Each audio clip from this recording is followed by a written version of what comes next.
Hi and welcome, Andre Gein again, and today we're going to be talking about how to enter our closing equity into our data model.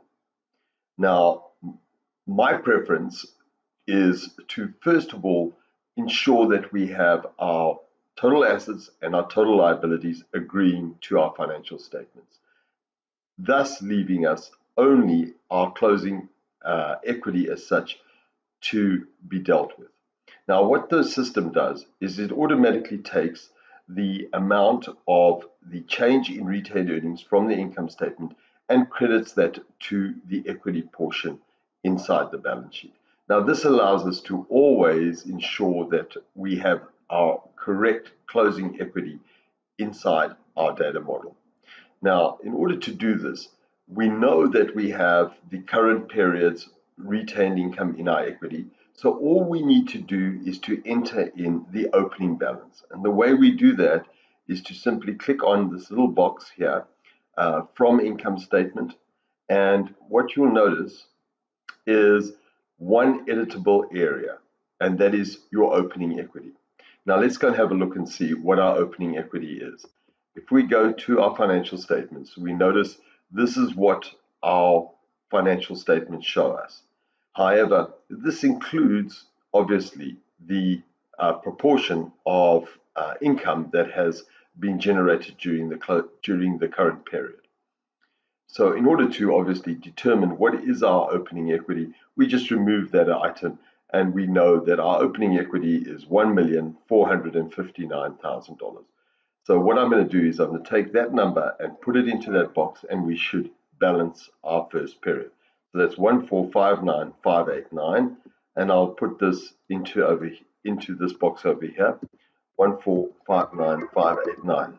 Okay, and that then allows us to have a first period balanced balance sheet. All right, so now we know that we balanced our first period. What we also notice now is obviously that our remaining periods are out of balance. And the reason being that there has been certain distributions that have been charged to the closing equity in our financial statements that we have not accounted for.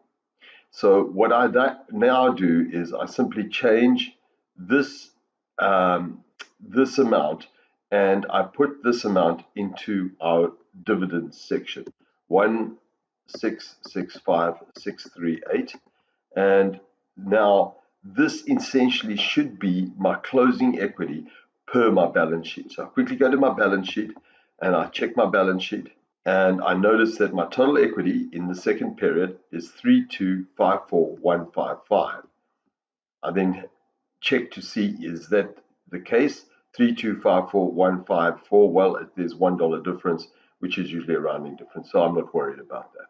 Okay, now we go and do exactly the same process. Obviously, this must be the distribution that has been taken out, so that amount there being the difference is the distribution that has been taken out by the owner. I put that in into our dividend section in our income statement, and now I go and check to see if that closing equity agrees to our financial statements. Let's have a quick look and see. 3325158, 3325158. It agrees. And of course, here we see there has been no distribution or no deduction against our equity, and therefore we agree. So hopefully that makes it a lot easier for you to deal with your closing equity. In addition to that, now you are in a position to actually show your owner what has been the true contribution to equity. So one of the things that we'll learn over time is we are wanting to encourage equity build.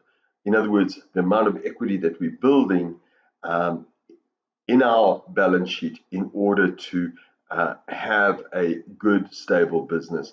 And in this case, you'll notice that even though we made $1.7 million worth of profit, the owner took out, $1.6 million out of that, only leaving $54,000 worth of equity inside the business. Often owners don't realize the impact of their distribution on the balance sheet.